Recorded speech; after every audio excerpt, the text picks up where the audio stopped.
everyone, welcome back. We are live. Annemarie Matulis. Who am I tonight and what hat am I wearing? God only knows.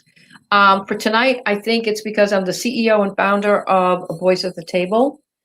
We are a grassroots movement for family members and close friends who have been emotionally impacted and traumatized by the suicidal crisis of a loved one.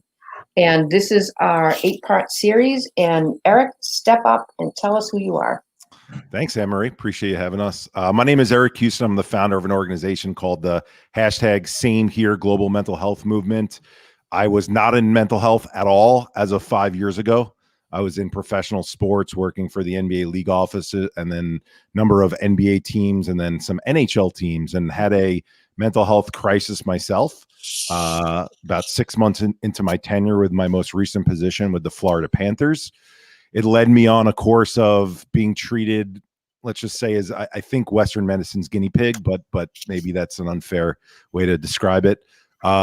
Ended up having a very difficult 2.5 years of dysfunction, finding different treatment modalities from the norm that helped me heal, and started to look at the space of mental health and the way in which the messages are communicated. And, the marketing side of me kind of started to get tickled a little bit, and decided that I think I can use my passion and my skill set more towards the space of mental health advocacy. And that was the reason for forming an organization, bringing together athletes and people with platforms and doctors to collaboratively talk about this topic in a space in a very different way than we had at least seen it spoken about before. So I'm excited about this conversation. I'm excited to have a back and forth with Bart. I think it'll be heated in a good way. And Annemarie, appreciate you for inviting us. Oh, you're welcome. Bart, step up. Hey, good evening, everybody. I am Bart Andrews. I am the Chief Clinical Officer at a groovy little crisis system in St. Louis, Missouri called Behavioral Health Response. My CEO, Pat Coleman, who is one of my heroes, she says we can describe what we do really quickly. We save lives, right? That's what we're in the business of doing, being there, being available 24/7. So that when folks need help, regardless of whether they have insurance or even a car or anywhere to get anywhere, that they can get help wherever they're at. And I've been doing that for 22 years, Annemarie. Wow. I did not end in, I'm a clinical psychologist by training. My goal was not to work in suicide prevention and crisis. I'll tell you why. There's no money in it, ladies and gentlemen. And when I was younger, I wouldn't have dreamed of going into a field that really just doesn't pay very well. So if you don't love what you do, you don't stick around very long. So that's me. I'm excited to talk about this because there's a lot of misconceptions around suicide and homicide, how they connect to the human condition. I think it's a good thing to talk about. And I'm just going to do a quick overview of what brought us to tonight, and not the whole backstory because that's too long. In November of last year, I got yet another call, unfortunately, from someone here in Massachusetts. That's where I am. If you haven't figured that one out yet, I haven't said enough R's yet, I guess, to bring it up.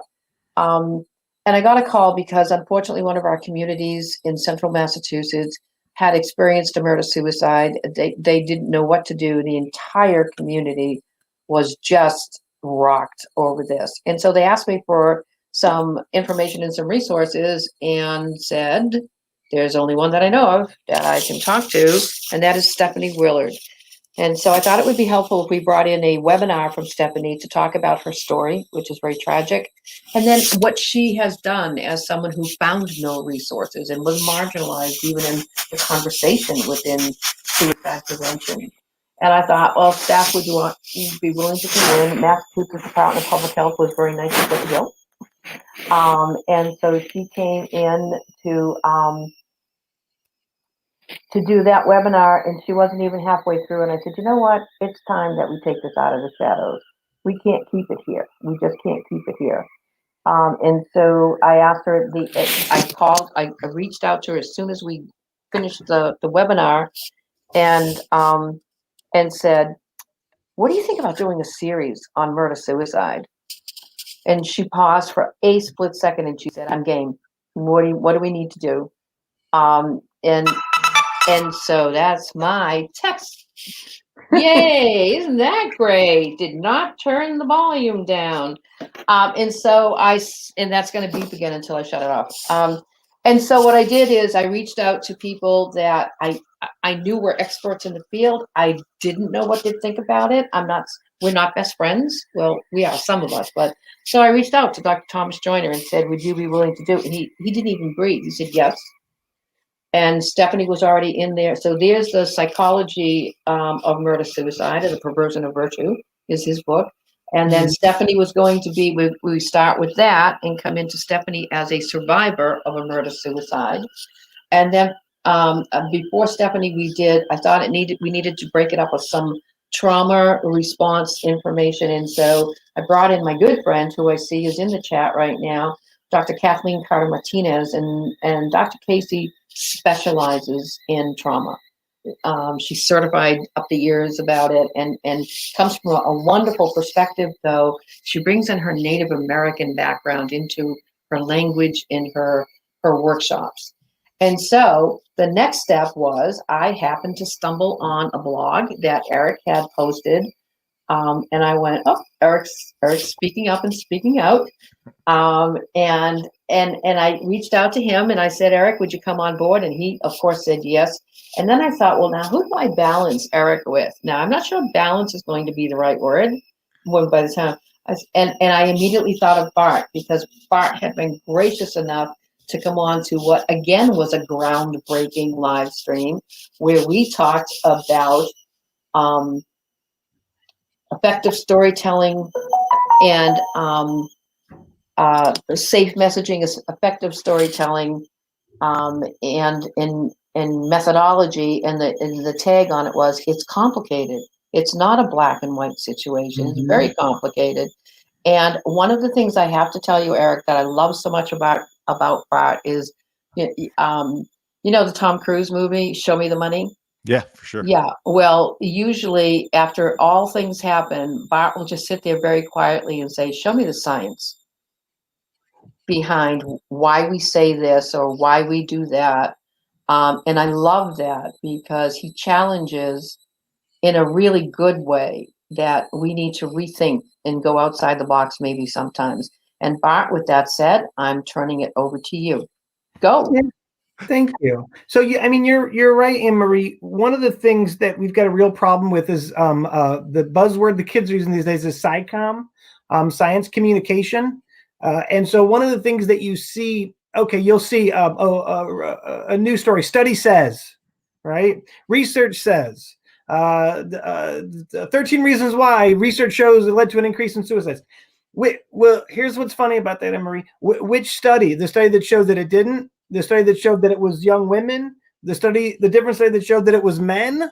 Well, which one was it? If the researchers can't even agree, which effect was it? Was it none? Was it women? Was it men? Well, that's a good question. And so we have a dumbed down approach to scientific literature, and the media loves moral panics. And so there's nothing quite as everything right now. There was a really interesting article, I think it was in the Atlantic, about machine learning and journalism these days, and everything is based on algorithms and clicks and generating clicks. And so moral panic drives readership. I'll give you a really good example. Does everybody remember the recent moral panic about vaping? Raise your hand. Do you know in crazy ass Massachusetts they actually pass laws based on this? Because they're all freaking out. Guess what, everybody? You ready? It was all manufactured. There were a few people making illicit cannabis vape products using vitamin E, and like 1/1,000,000% or whatever it was, people developed these weird lung disorders from a handful of black market cannabis vape cartridges. But this led to a nationwide panic that led to politicians. By the way, if you trust politicians at all, Democrats or Republicans, please don't. They're all untrustworthy. I'm just going to say that right now. So then you see the politicians run with this. They literally use research, quote unquote research, to drive policy, and they passed all these laws banning flavored vapes. Guess what's going on now that the flavored vapes are banned, kids? Where they're banned, the kids are smoking cigarettes again. Way to go, everybody. Good use of the science there, which a lot of us, like me, pointed out when this was all unfolding. I said, this is really bad. This is really stupid. This is going to lead to more harm, not less harm. But that's what we got. We've got really poor understanding of the science. So, which gets us to mental illness and murder suicide. Now, I will tell you that I love Dr. Joyner. He is a hero of mine. And I do agree with him. His book was incredible. His book, The Perverted Virtue, he made a case that murder suicides are primarily suicide first, murder second. I started his book prepared to completely disagree with him. He laid out a beautiful, beautiful case by case, line by line argument that's really, with very few exceptions, murder suicides start out as suicide, then evolve to include a murder. What's really interesting about his book, and I find this utterly fascinating, it's easier to kill other people than yourself. And many people who do the first half of the murder suicide, when it comes to killing themselves, all of a sudden it's like, oh, I can't do it. Imagine that for a minute. The psychology of that, right? Which then gets me to a bigger point. This isn't about mental illness. Mental illness is only tangentially related to all of this. So where Dr. Joy and I disagree, because this book lays out that murder-suicide is a subset of suicide, agree 100%. Not going to dispute it. But he also is of the tenet that suicide is explained by mental illness. And we have some real problems, and we have real problems with the data around this. So many of you have heard the stat that 90% of the people who kill themselves in the United States of America suffered a mental illness at the time of their death. Raise your hand if you've heard that. Where did that come from? Anybody want to know where that stat comes from? It comes from psychological autopsies. So psychological autopsies are great, but one of the things about a psychological autopsy is after the person is dead, a trained clinician interviews family, reads through charts, and gives a post-death diagnosis. There's a rule among psychologists that are credible psychologists. I am one of those. You don't diagnose people that you've never evaluated. You don't give a diagnosis to a dead person. Mm-hmm. So there's good research that shows psychological autopsies are biased heavily in terms of finding a mental illness. Here is why. This is the prevailing theory in the United States of America. People who die of suicide have a mental illness. How do you know? They killed themselves. Why did they kill themselves? They have a mental illness. How do you know they had a mental illness? They killed themselves. It's a circular definition. If we make the claim that 100% of people who die by suicide, in fact, we know they died of suicide because they had a mental illness, we are creating a circular definition that provides no value in explaining the behavior of any kind whatsoever. So that's a problem. Two, my favorite part, in other countries, when they do psychological autopsies, they come up with very different levels of mental illness in people who died of suicide. Some as low as 30%. So there's huge cultural variation in even using diagnoses post-death about whether they find a mental illness or not. So we range from the US, we hit 90. In other countries, we hit 30. Well, which is it? Right? So we know that there's a tremendous amount of variation in here. So my theory on this is suicide behavior is primarily a social cultural phenomenon. Mental illness is correlated often because people who are seriously contemplating killing themselves and who do attempt suicide typically are in tremendous emotional distress. And in the United States of America, if you're in emotional distress, guess what we say that you have? You have a mental illness. Some of those people do have true, what I'd call categorical mental illnesses, which we can talk about at length.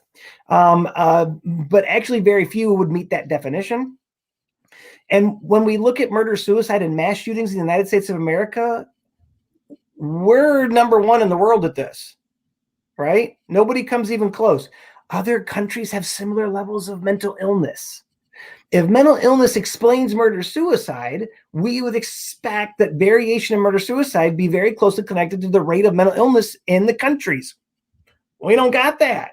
We see very different levels of murder-suicide in countries with the exact same or very close levels of mental illness. So we can't use mental illness to explain murder-suicide, right? Doesn't work. Science doesn't hold up. So then we've got to ask, what's different about the U.S.? So there's several things. First, guns. We have more guns per person than I think any country on the planet. There might be another country that's pretty high. I think we're tops. We have the ability in most states now to walk around with guns. You don't even need to get a permit to walk around with guns. We have more guns per person than ever. And we still have a strong culture of honor in this country. And this is to an extent, then this is one of the things that's so cool about Joyner's book, and I'll shut up in a second.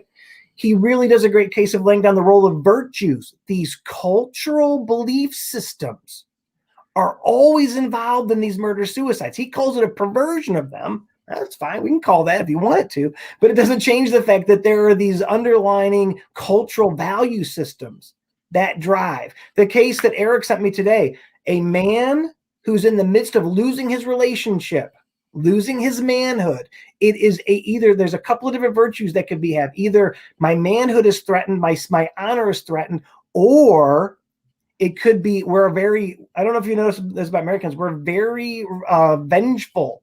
We're a vengeful group of people. So is it about justice? So this woman in my life who's hurting me, I can't hurt her directly. How else can I do this, right?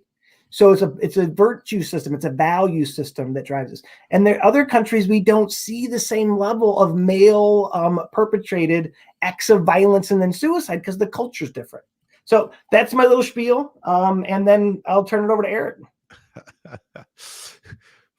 Is there a transition point you want me to build in here? Yeah, no. I mean, my premise is that culture and firearms drive our murder-suicide problem, and that a mental health only approach is grossly insufficient to address what's going on, and it's really not even a great framing, even though it is connected in many cases. No, and I'm hearing everything you're saying. There's so much I agree with. There's so much I want to question the way that you question the doctor's book in a collaborative way. The angle and the vantage point with which I come from thinking about suicide, thinking about murder, I'm not a clinician, right? And I'm not a researcher. I'm someone with lived experience. So I kind of joke a little bit that, my research expertise, if you will, saying in a joking tongue-in-cheek type of way, is the Malcolm Gladwell way of learning about this topic, right? It's the 10,000 hours of being exposed to my own experience and then the experience of all these people who started sharing with me once I shared my story pretty openly. And I've been open about what I went through during that 2.5 years of hell, but I also have been pretty open about what I felt in terms of suicidal ideations, right? And something that, I think is so misunderstood in our society. So I'm going to give a little bit of my story to help give some context, Bart. And I think, I couldn't agree with you more that this construct that our society has of mental illness specifically being at play with suicide is way overplayed. Because I believe that because I think mental illness in our society, even if you take suicide out of the equation, is over perpetuated. I think what we do so much as a society through pharma, through the messages that are out there, through the way in which we're taken advantage of to buy pills and to buy quick fix ways to feel better, is there are terms that are thrown out and we label people and then we tell people you're in this bucket, this is how you heal. And, Annemarie, I know you've had a number of folks on talking about trauma. What happened with me in my experience in becoming the dysfunctional person I was for 2.5 years, it happened to me at 35, but it was living on this bedrock of lived experience events with my brother getting sick for 20 years and 3 of my close friends passing away that happened between the ages of 8 years old and 23. So without having any knowledge of mental health whatsoever, I find myself just completely laying on a bed, staring at the ceiling, not watching TV, not listening to the radio, being pumped with psychotropic drugs, being told I have a chemical imbalance and that's what's going to balance it back out, is putting the right medication in me. And it wasn't until I met an integrative practitioner who explained to me after I shared my story, right? I didn't know there was a mental health story. She just asked me about my life.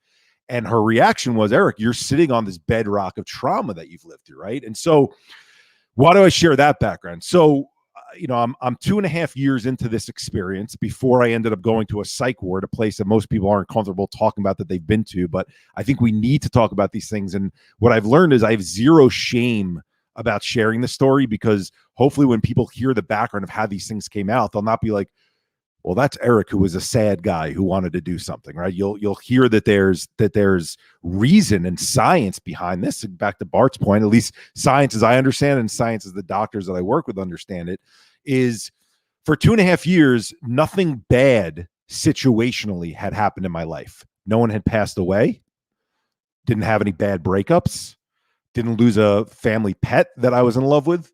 And at that 2.5 year mark of trying all these different psychotropic drugs and then ultimately TMS therapy, I remember waking up one morning and I had barely slept the night before, like maybe got an hour or so here and there intermittently. And I'm looking at this bottle of pills that are on my counter.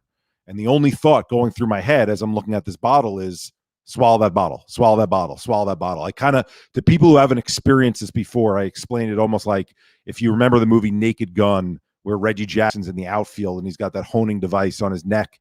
And it's like, must kill the queen, must kill the queen. And it's making his brain think about that over and over again. In my mind, it feels like, wow, I can't get that thought out of my head. Now, I did not have a death wish. I've been fighting my ass off for 2.5 years to heal, to feel better. I've been going to every doctor I could to try and find a path to get out of this. And yet here my mind is at this place where I'm having what I call error messages in my brain, filtering me towards these thoughts where I got to do something that relates to self-harm.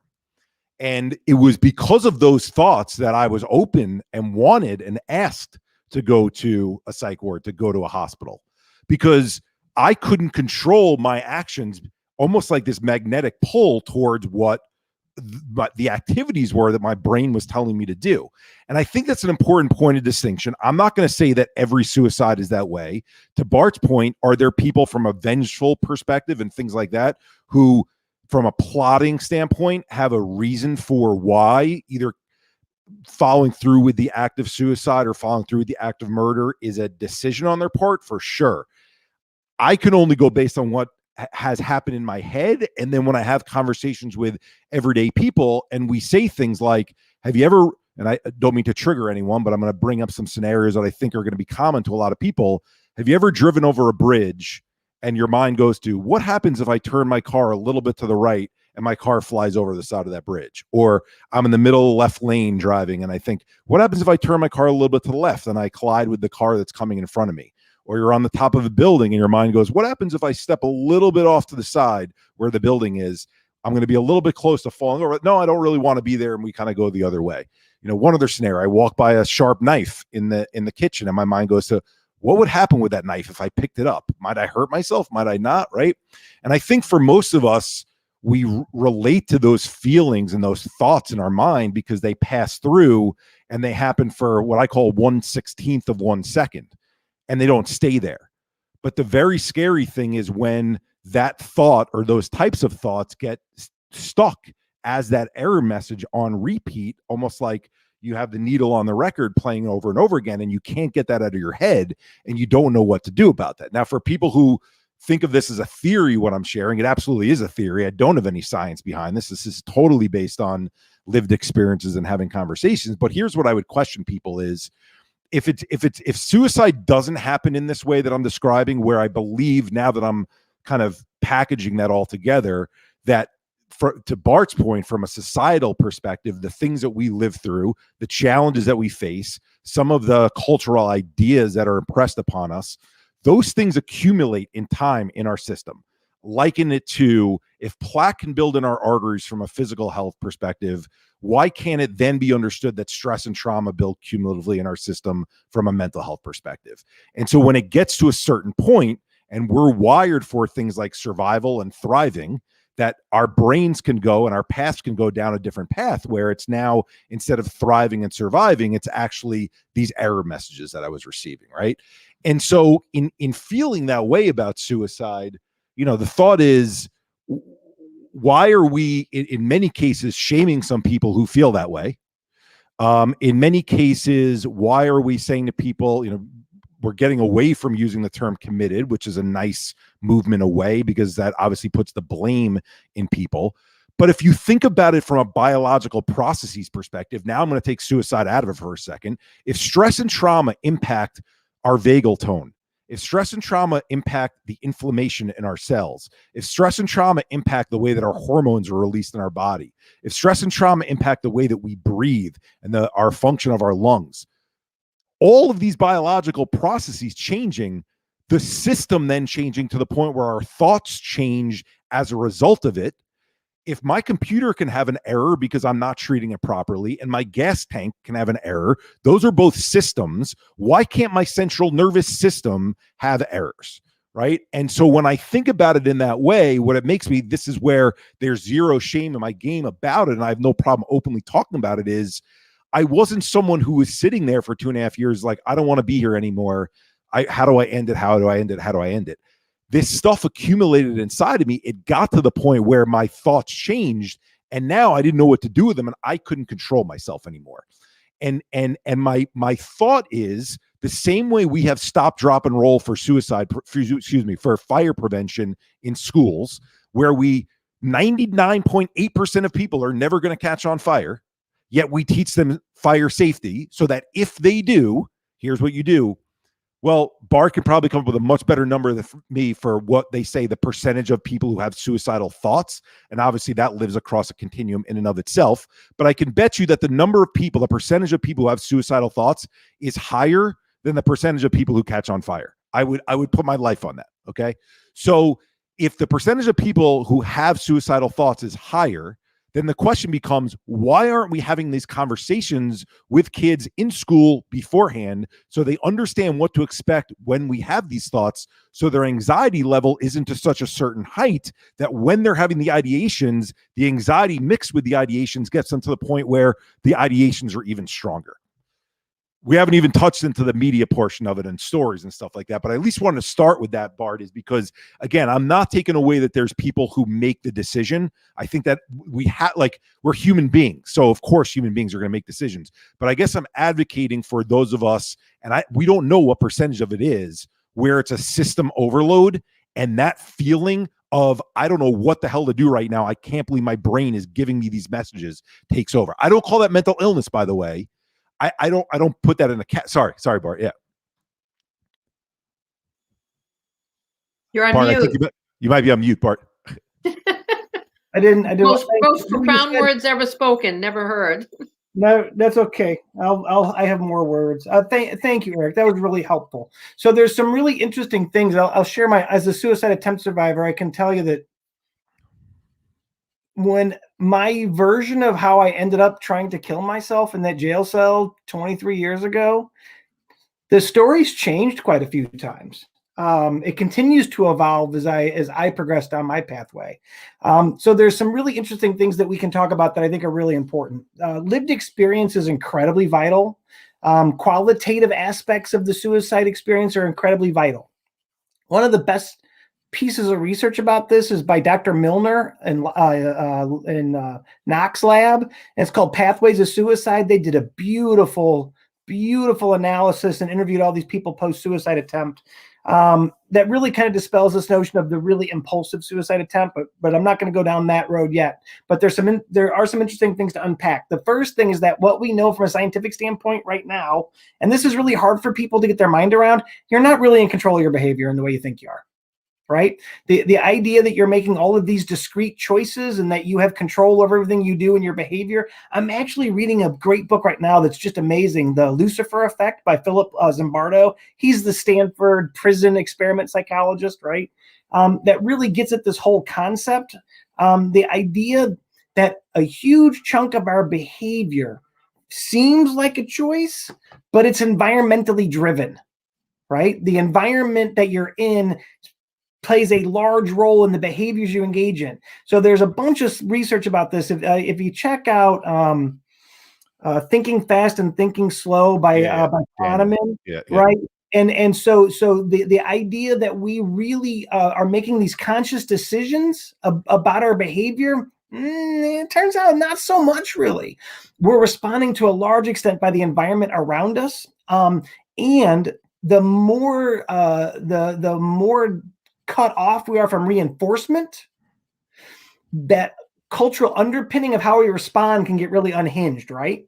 So there's a couple of things that are really interesting. One, there's Eric was talking about something that I love. If people don't know this, there's a term for this.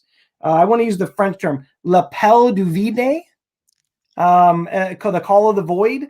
So they've done research on this. Like if you go up to climb up to a high building and look over the edge, you will think that you're thinking about jumping. That's not what's happening. You're not actually having suicide thoughts. First, your body's reacting to the fear, and then you have this recreation of, well, why would I be afraid of this? Was I thinking of jumping? And then your mind makes the leap to, oh, I was thinking of jumping. Same thing with the steer in the car into oncoming traffic, right? Your brain recognizes that danger there. You get elevated. Well, why would I be worried about that? Well, what if I just did that? So your brain often, this is the most fascinating thing about our human behavior. We behave first. If you take anything away from this talk today, this is going to blow your mind. We behave first, and then our brain explains why we did what we did, right? The behavior happens first, at mostly an implicit level, and then higher levels of consciousness, our verbal consciousness, then tries to explain why we did what we did. There's a great study to emphasize this where they cut people's corpus callosum who have seizures, right? And when you cut that corpus callosum, you separate the left and right hemispheres of the brain. This prevents, one of the ways that seizures get worse is they start in one lobe, they move across the corpus callosum to the next lobe, and they bounce back and forth, getting bigger each time until you end up with a major attack. With people whose seizures are so severe that it's debilitating, they used to, I don't think they do it anymore, but they used to cut the corpus callosum, which isolates the seizure and reduces the impact. Well, now you've got two brains in your head, man.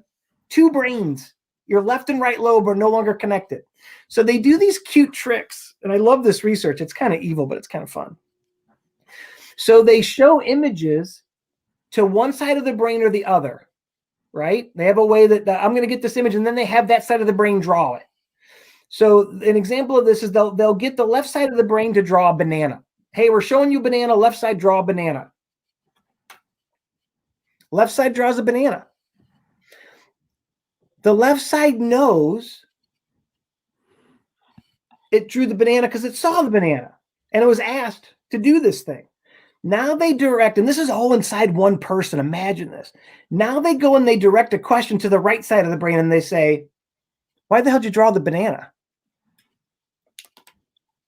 The only logical answer to that question for the right side of the brain is I don't have a clue.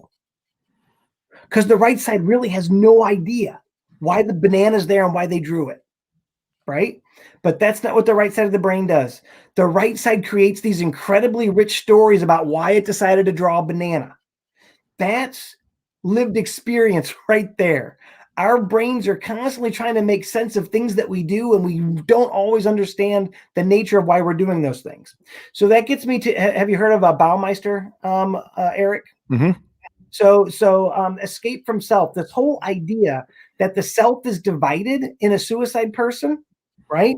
And you described this really well, where there's really this battle going on between parts of ourselves. If we're a unified ego state, if we're just one thing, how can there be a part of us telling us to kill ourselves and another part of us saying, hey, don't do that? That's really fascinating, right? And again, it connects to culture. One of the things, and this is really hard, we can't unpack this, but cultures that have incredibly strong taboos against suicide, in cultures where suicide is basically verboten and family members are punished and disgraced if you kill yourself, guess what? The suicide rate is incredibly low, ridiculously low. Now, in Western liberalized society, we're never going to get back to a place where culturally we're going to be able to put that level of taboo around suicide. I can't recommend it, but the culture that the suicidal person is living in plays a huge role in whether their thoughts progress to attempts, and again, whether attempts result in death. For instance, if you don't have access to firearms, your likelihood of surviving a suicide attempt is exponentially greater than if you do have access and use a firearm. This again is an environmental variable. Of all the things we know around suicide, the only population level intervention we know that works is an environmental solution. You remove readily available means of suicide, right? So I think one of the things that I'm really pushing here is that we tend to have these dispositional narratives. It's about this person because they're this way. And I'm not going to deny dispositional factors don't play a role. I think there's always a dispositional component, but there's a much larger environmental, social, cultural force that drives suicide or is preventive to suicide. And get to Eric's point, this is really important. He hit a key point about we have not normalized suicide thoughts. And we should normalize suicide thoughts because they're incredibly common. Now, depending on which study you look at, 10 to 15% of people have suicide thoughts, significant suicide thoughts in any given year. During COVID, that number may have hit 50% in some populations. So suicide thoughts are not at all an uncommon event. But how many people talk about suicide thoughts? They don't. So this is really interesting. And this is where I will give the media and I will give us suicidologists a hard time. We're too focused on the people who died. I am so sorry. I know this sounds so callous, but I guarantee you, people probably know more people who've died of suicide from media than they know of people who've had suicide thoughts and lived. And those of us who had suicide thoughts and lived, we are legion. There are millions and millions and millions of us. We outnumber the people who died of suicide at exponential levels, but we haven't normalized suicide thought. We need to be able to have conversations. To Eric's point, we need to be able to talk about, too. I'm going to really hit you between the eyes with something that you're really going to be surprised about. We need to overturn the Tarasoff ruling. This whole notion that if you're a mental health professional, if someone's at risk of suicide or they're in danger of killing somebody else, everybody knows what we have to do. We got to do something about it. We got to notify somebody. Now, I want you to think about this for a minute. The Tarasoff decision was made in California. It became law of the land because a psychologist didn't notify a potential victim that someone had been having thoughts about killing them. And a year later after therapy ended, the person killed the person that they had talked to in therapy session. California Supreme Court ruled that there's a duty to protect. So clients have to be told, if you're thinking about killing somebody or killing yourself, we got to do X, Y, and Z. Guess what? If people are really thinking about killing themselves or killing somebody else and you tell them, I have to tell somebody if you tell me this. How likely do you think they are to tell you about the thoughts of homicide they're having? They're not going to tell you, right? So the very systems we put in place to protect people probably actually increase the risk because people can't openly discuss I'm having these thoughts or those thoughts without consequences for them. This is a cultural variable and a treatment variable, right? And when to that point of Bart of almost punitive damages when you open up, we see this in the servicemen and women and first responder groups is you share anything that you're dealing with and the gun gets taken away from you or you're taken off your job. And to your point, it's got this reverse effect of who's going to open up about that, and then that ends up leading towards worse results in the long run. I didn't mean to stop your train of thought, but no, I'm so glad you did, because look, in my own suicide attempt, one of the things that was driving it was I was on my doctoral internship, right? And I didn't want to get treatment or disclose everything that was going on with me because I, rightfully so, realized it could get me kicked out of the program, and it almost did. And in fact, because I had to come forward and disclose all this stuff, it was horrible, it was painful. They had a vote about whether I got to continue in the program or not. So Bart admitted to being an alcoholic and a drug addict. Do we really want him to be a psychologist? And they had to vote on whether they were going to let me continue or not. Some people voted no, by the way. So I had to disclose all this to the program where I was doing my internship, and the head of the program, I started doing therapy right out of the site. I was detoxed for 4 days because my liver, I was not even 30 yet. My liver was fucked. So I had to go in and get detoxed, had to disclose everything to my placement, to my program. Right after I got out of the psych hospital, I started seeing patients again. I was in the psych hospital where I had placed my own patients. right? Which was an incredibly interesting experience, by the way. And when I get back, I start doing therapy again, and I'm in recovery. I'm happy. I'm not drinking. I'm not using. Everything's getting better. And my internship's starting to wind down. And I'm getting ready to start looking for jobs, right? And the head of my program says, "Oh, no, you can't work." And I was like, "Why can't I?" He's like, "You're unemployable." I said, "What do you mean I'm unemployable?" He said, "You're an alcoholic. You're going to need to be at least clean for a year or two before anybody's going to hire you. And you're going to have to tell every place where you work that you're an alcoholic." The one thing that kept me going early in my recovery was that I was saving my career. I had done the right thing. I had come forward. And now I was fucking getting punished for coming forward. It was insane. So that was one of the contributing factors to my relapse and eventual suicide attempt. And I'm not alone in this. Psychologists, medical students, attorneys, police officers, fire people, they disclose what they're struggling with. They get put on leave. They lose access to their, and what happens when we take people's jobs away from them, everybody? Does anybody want to know? Their risk goes up. It doesn't go down. We cut off their social network. We cut off their support network. We cut out their sense of feeling like they're useful and have purpose. We know having a purpose is one of the primary things that prevents people from killing themselves. So when someone's in a suicide crisis, what's the first thing the system does? It takes their purpose away. It's utterly batshit crazy. Yeah, it's, I'm glad that you're, a doctor, but willing to go against what the system says. For those of us who are patients by heart and not doctors, there's a lot with the system that upsets us, right? And for you to be willing to say the system isn't necessarily favorable in many cases, I think it's huge. I want to go back to your point, and I forget the French term, I'm sorry, that you used. If you could repeat that for me again, for the lived experience. Oh, what? Run that by me again, Eric? The French word term that you use for the lived experience. It's l'appel du vide. Okay, so l'appel du vide. So again, my mind comes at this topic more from a logical perspective and almost a chronological perspective of the buildup than it does anything that's science-based. But I hear what you're saying, that using the building as an example, it's not that when we're on a building, we have this thought of a suicidal ideation that we want to kill ourselves. It's that the behavior of leaning over then says, did I just do that?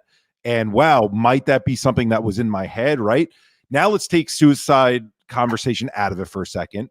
As human beings, we walk by a hallway and there's a door that's closed and our mind goes, what was behind that door? I'm curious what was behind that. We might check it, we might not check it. Our brains wonder what if, right? And so whatever we call that thought that we're having when we're on the top of a building, when we're driving on a bridge, it could be called a suicidal ideation. It could be called the furthest thing from a suicidal ideation, to your point. But my point is, if it feels like what happens when someone is acutely suicidal, why are we not using that example to help people understand when you get into a suicidal place in your mind, this is what it feels like, right? Because back to the normalization of the topic, if we don't have those conversations and we don't say, hey, it feels like this, then the first time I ever experienced, and to your point, these narratives that we say in our head, maybe I wouldn't have gotten to the point where I said, I need to go to the hospital because I can't control my thoughts now. I kind of draw a picture in my mind, but I put it on paper before, but I'll draw it visually and verbally right now. Is the kinetics of it is if a boulder is on the top of a mountain and that's our anxiety, that anxiety being that high, when we first feel that ideation to that level, here's what goes through your mind when you're feeling that. Holy shit, I'm an alien. Holy shit, my brain just broke. Holy shit, what is this feeling I'm having? Holy shit, how do I get out of this? This is awful. This is the worst depth I've ever felt. What is going on here? All that anxiety does is it fuels the ideation in even a stronger way. And now back to, again, it could be the narrative I'm telling myself. I'm not denying that. It could be that there's these two different voices or thoughts in my head, to your point about how the brain disconnects. I just know what it was like being in my head, and it might have been caused by culture, right? I guess the phraseology of culture can come into play in so many different ways, right? Because culture could be like you're describing, this culture of, hey, we frown down upon suicide, right? And so therefore I'm not going to act on it as much because it's been played in my head and played in my head and played in my head that this isn't something that we do. And so when I get the feelings and the thoughts, for whatever reason, that other voice that's there is able to combat it. But tell me if you consider this to be part of culture. What if I have parents who are very supportive and have been told me that they want me to be around forever? What if I don't love the thought of death and that scares me? Is that cultural? Because we talk about that stuff with religion. So the point that I'm trying to make is cultural being separated out from just, again, maybe I overgeneralize with saying lived experience and the fabric of our makeup, is that when we're feeling that thought, I think a lot of us who felt it can relate to something where there was some other voice. And I want to learn from you about this, Bart, is some other voice that's telling us in there, this isn't right, or this isn't the thing I want to do, or I need to combat this, right? And how do we strengthen that voice? So these are so important. I think you're so correct. So there's so much goodness in what you're saying, Eric, that I want to emphasize a couple of things that are really important. One, we don't talk to anybody about how these things in our head are a part of us, right? And that and this is really challenging for people with schizophrenia. They're hearing voices. Those voices are coming from inside them. They really are. We know this now, that there's a disconnect, and there's part of our functional capacity that connects our thoughts with an acknowledgement that that's me. Oh, that's me. Those are my thoughts, right? And that gets out of whack for people in a psychotic disorder, and they really perceive that someone else is in their head, which is incredibly traumatic. What's really interesting, Eric, about this is that we're not going to see as much as we used to in non-Westernized cultures, where people who have that experience are loved and supported and not considered different. The course of schizophrenia is very different than in Western cultures, where they're taught you're insane, you're dysfunctional, you can't work, you can't be a part of us, and they get rejected. So there's a couple of different variables, even with the things that I would consider true categorical mental illnesses like schizophrenia. How culture responds to it has a huge impact on how debilitating it is. Right. So you probably know about this village in Belgium where instead of hospitalizing people, the residents there, the well-to-do residents, take people into their home, people that would be in psych hospitals, it works. These folks are loved. They're cared for. They have really severe mental illnesses, but they function. They're not institutionalized. That's culture drives so much of this. Right. So we have not made it okay. First of all, there's some things that are really jacked up that we could fix pretty easily if everybody got on board. We've separated emotional pain from physical pain when it's the same friggin' pain. There is no meaningful distinction between physical pain and mental pain. The big difference, though, is cultural. And I do this with kids when I'm working with youth all the time. I say, if you were at school and you were horsing around the stairs and you fell, hit your arm, and your arm was at a weird angle, and your arm hurt worse than it ever hurt in your whole life, how long would it take you to go to the school nurse and say, my arm's fucked up? Immediately. Nobody is ever like, I wouldn't tell anybody. They would do it instantly because it's horrible and it hurts. And they know for this, I go to the nurse. Now I say, imagine that somebody says something to you at school, or you have a breakup or something really bad happens, and you emotionally feel the worst you've ever felt in your life. Mm-hmm. The pain is intense. You can't think about anything else. You're subsumed with this emotional pain. How long till you tell somebody? They may never tell anybody. Yep. They may never say a word because we've somehow, through lots of cultural messages, said that you can control your emotional responses, which you can't. By the way, that's utter bullshit. You can, with training and good training, you can mediate your behavioral response, but you can't control your emotional response. And we haven't made it okay for people to be in emotional pain. Here's what we do. You're attention seeking. You're faking. You're just trying to avoid negative, external consequences, right? We haven't acknowledged that this pain is real. It's intense. right? When they do social rejection experiments, they find the same part of the brain lights up as when people are, when you break an arm, right? It's the same center. When we experience rejection, it hurts.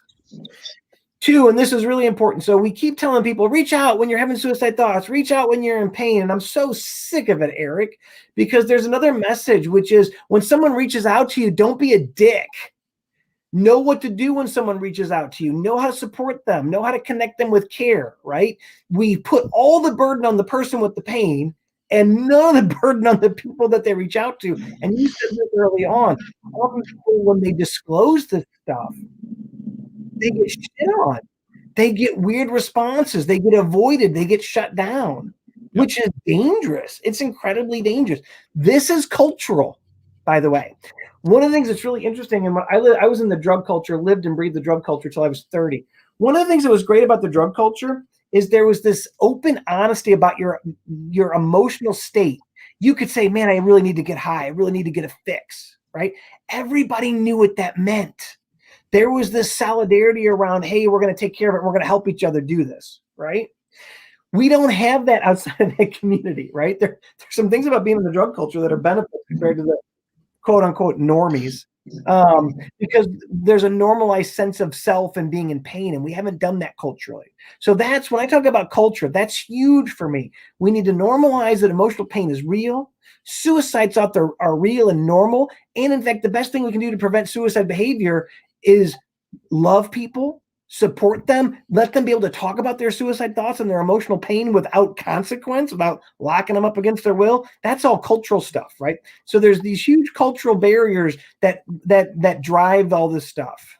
And I'm hearing what you're saying about cultural, right? And I'm taking that into kind of, I guess, from a perception standpoint, how I view suicidal ideations manifesting, how they come about in our brain.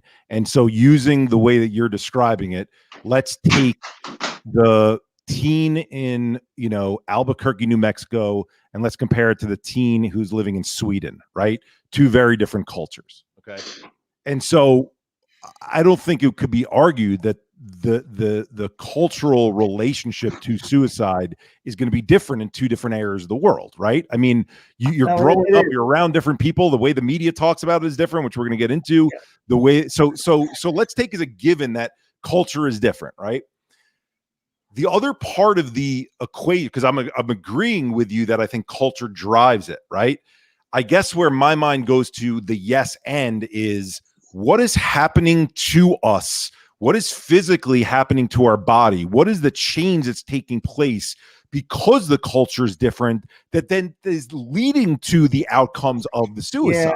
No, yeah. So that's where I'm just going to say that's all. How do I put this? There is never going to be a reductionist model of suicide behavior that it's somehow that there's this neurological, biological process that we're going to identify and short circuit. That's all garbage. Right? I don't think, no, I'm not saying we're going to short circuit it. That's not at all where I'm going.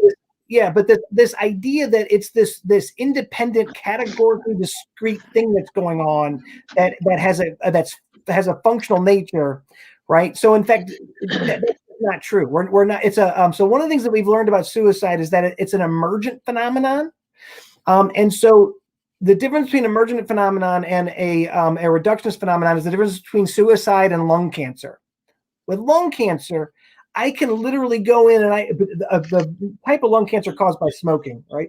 I can literally go in and I can show you the model, the pathway, the biological process that leads to the development of cancer cells from prolonged exposure to nicotine products, right? To tobacco tar, right? We can reduce it. We can reduce the causality, right? Yep. We can't do it with suicide. In fact, one of my favorite things, and I think it's Joe Franklin that really turned me on to this, and he's at Joiner's Lab. He talked about how the reason that warning signs, everybody ready for this? If you're a warning sign person, you might want to close your ears. Warning signs are friggin' useless. Risk factors are friggin' useless. They're infinite. You can keep stacking them and stacking them and stacking them, and they never explain a big chunk of suicides because it's an emergent phenomenon. There's literally an infinite number of pathways to suicide behavior. It's not 100 pathways. It's not 1,000. I believe that completely, and I'm not So let's use what you're talking about with the science, right? So Western medicine for decades, maybe centuries, couldn't identify energy in our body, and so poo-pooed the idea that acupuncture works, poo-pooed the idea that there are meridians in our body that send energy, right? Because we can see blood flowing through our body. We can see, lymphatic fluid flowing through our body. We can't see energy, so the meridians don't exist, right? I don't believe that, right? And I know that they've been able to identify, in some respects, under microscopes that are a lot stronger than what they had before, some of these passageways. But again, there's still that skepticism between Eastern and Western medicine. Do I think that the brain, like the same? Let's take again suicide out of it. If you're going to vote back, let's talk like funny politics in a way. Someone who's going to vote Hillary Clinton versus Donald Trump are two very different brains, let's say, or the cultural impacts on their brains are very different. Maybe they don't have different brains. That was unfair way to say it. What they've lived through in life and how they absorb things and then how they see the world is very different. But can we slice that brain open and find out specifically the passageway of why that person voted for Hillary Clinton versus why that person voted for Donald Trump? You're saying we can? I'm okay. No, we can't. Yep, so exactly. the same way that we can't dissect a thought, I'm not, as someone who does, I don't live in the lab, right? But as someone who has felt it, as someone who speaks to people who have felt it before, I don't pretend to believe that there's a mechanism that we can identify that says when this synapse goes bad, when this neuron stops firing, when this amount of serotonin versus dopamine versus norepinephrine is at a certain level, this is when suicidal ideation starts. I have no idea, and I probably would tell you if you had to put a gun to my head, we're not even close to ever coming up with something like that. And it sounds like your belief is we never will come up with something like that because there's nothing like that. I'll go on a limb and say never going to happen. Oh, we're getting a timeout. Yep. Timeout. Hey, how's Yusri doing? Did somebody get her connected with the line? Yeah, well, we've given him the crisis text line. We've given him the phone number. Dr. Casey's been working with him. Joseph, by the way, who put his post up either. I should give Joseph credit. Joseph is 19, just finished freshman year at one of our local colleges, and is stepping in as the coordinator for a youth young adult advisory board, and they are going to adapt all of our impacted family workshops to their language. Now, with that said, gentlemen, you have 30 minutes left to talk about media. Okay. So I think if this is or helpful, segue into it. Yeah, the segue into it will help because at least it's the way that I view how media can help instead of hurt the situation based on this theory. And Bart could tell me again, this theory is completely wrong, but the way that I felt them, the way the people that I speak to have felt them is I don't understand why I can be in my own head with a feeling of I don't have control of my body. Now, take my situation out of it for a second. We have people, again, trigger warning for anyone who ends up watching this and then these thoughts are in their mind. But we have people who 3 o'clock in the morning, they're outside with friends and they go towards a train track. We have people who at night or even in broad daylight go towards the bridge that they're near, towards the edge of a bridge. It doesn't make sense to me that there's not some kind of systematic break. Not saying we can see it, where we are not going to a place of compulsion and impulse where we're bringing ourselves towards something we don't actually feel like wanting to do without this system overload taking place. Because if that was the case, back to your point, Bart, about how difficult it probably is to kill ourselves. Again, I've never attempted, in full disclosure, but the thought has been there, is how are we having people throwing themselves in front of a multi-ton vehicle traveling at 75 miles an hour as their way of leaving this earth, as opposed to swallowing a bottle of pills and going to sleep at night? How are we having people jumping off a bridge, which they know is going to be like smacking on the ground of cement from that high up, versus, again, taking a bottle of pills at night? And the only reason that I can rationalize that and say that in my mind is because when I felt those compulsions, I couldn't stop myself. I was literally sitting on my hands like this, being like, and I was inching towards it. And the only thing that I think saved my life was I reached out and I said, I need help. I can't stop myself from this feeling. And I know I don't want to accomplish it. Right. So in absence of there being some kind of break, whether we can see it or not, how do we, you're saying it's just the narrative that we're telling ourselves and that there's not actually something systematic that's happening to create that feeling that we can't get over? You got it. And I think your point even proves the case because you didn't kill yourself. So something, but if I was left alone, I would have. Even though so this is what's really interesting. David Covington had me convinced years ago that suicide wasn't a choice. I don't buy that crap at all anymore. Now, here's what I'll say. I'll say some people are in a severe psychotic or manic state and they end up killing themselves. I'm not even trying to call that suicide. That's almost like murder, in my honest opinion, because they were not aware. They had zero control over their behavior, right? They were completely out of control. Those are folks that we would consider technically for medically incompetent, where literally they can't navigate. They don't understand what's going on around them. They're so lost in the illness, right, that they clearly don't know right from wrong, right? I don't consider that a suicide in the classic sense because that person really isn't present at the time, right? Fair point. So my question: how do we know what percentage of people that die by suicide or that attempt fit into one category versus the other?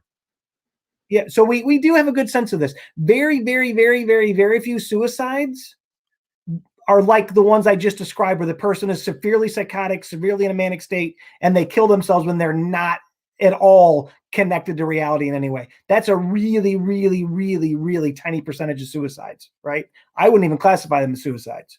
Most people who kill themselves at the time of their suicide attempt are medically and legally competent.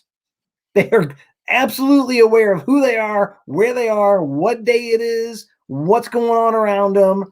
And this is a real problem. And this is why clarifying, this is why saying that this is something that people don't have control over is a really big problem. Because if we make the leap that people at risk of suicide are compelled, they're not in control of their behavior, then there's really only one way to keep them safe, and that's to force them into the hospital. If they can't control their behavior, if they can't respond to their environment, then they are not making. But your theory, like in fairness to you looking at numbers, Bart, when you say such a small percentage have been psychotic, these people have died. How do we know whether they were psychotic or not?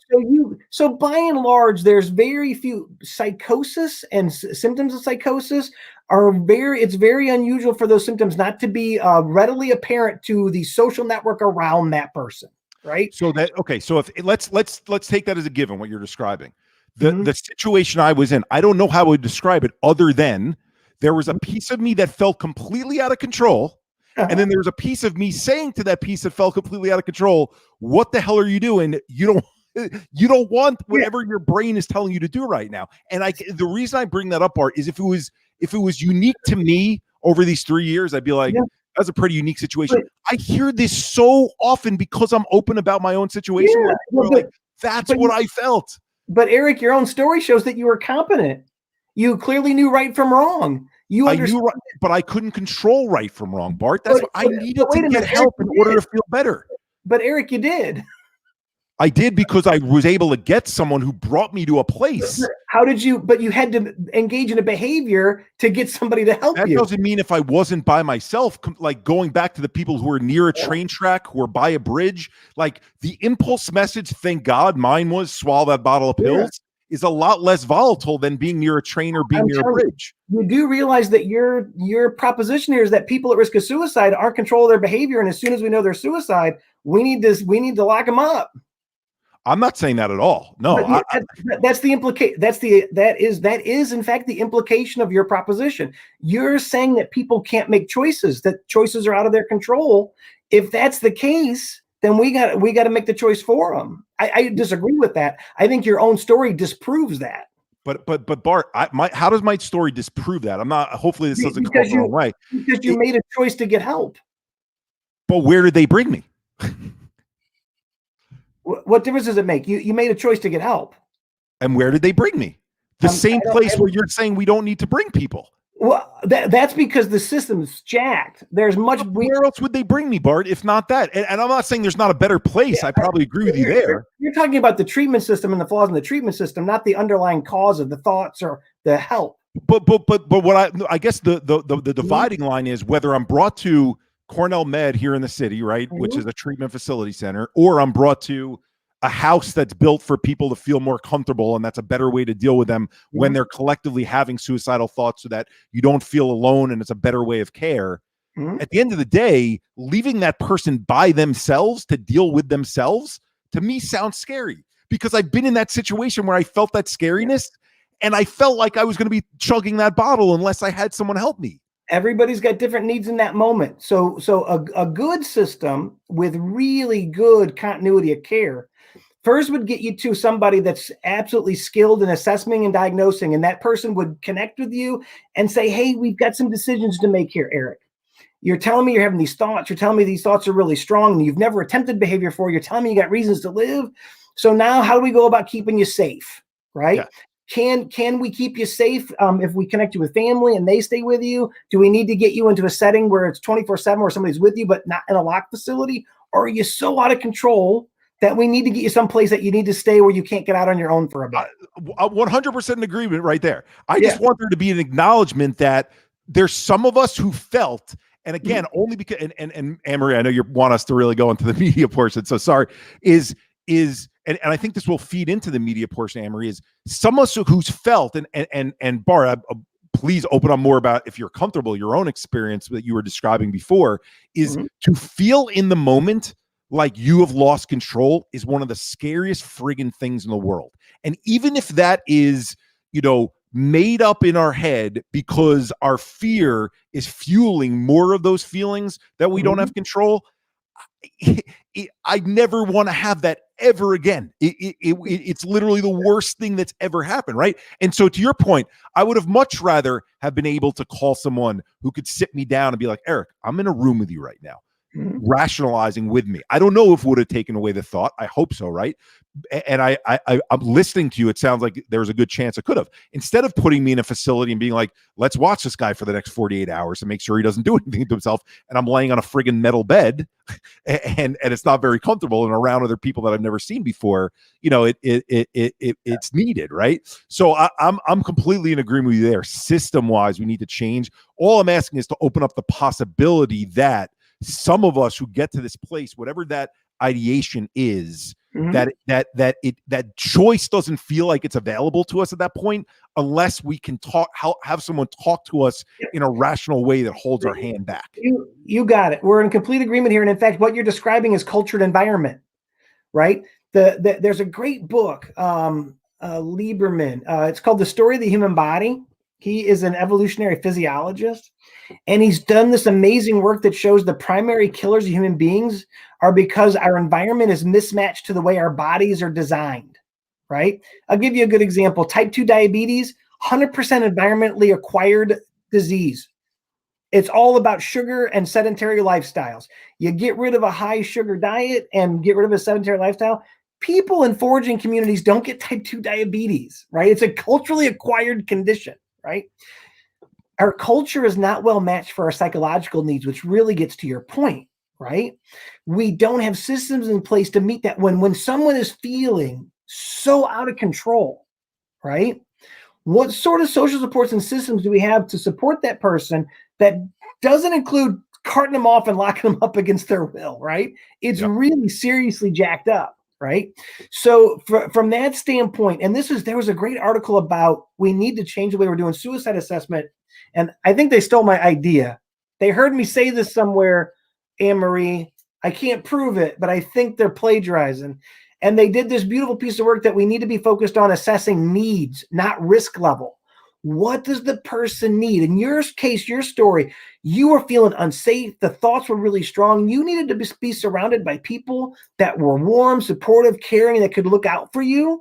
And, Yep. and also kind of figure out what sort of treatments do we need to reduce the level of pain and these strong thoughts that you were having. Could that be medical? Could that be other types of intervention? Is it just time that you need? Right. Right. Yep. So, but we don't got that, right? Yep. We just don't. Now crisis lines do pretty good. I'm biased because I work at a crisis line and have worked at a crisis line, but we do a pretty good job. Our goal is keep people out of the hospital if we can, right? And find out solutions. But very much to your point, the culture that we have is mismatched to the experiences of people fighting thoughts of suicide. There's a huge mismatch.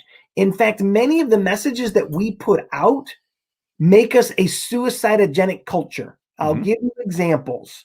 One, you're responsible for your own success. If you succeed, it's because of everything you did, and you get all the rewards from that. And if you fail, it's your fault, right? You succeed alone, you fail alone, right? We put out this idea that people's success is based on their economic value, right? This is so hard coded into our culture. Look at people, look at the McMansions, drive around your community and see people that are living in $1 million homes with 8 bedrooms that have 2 kids.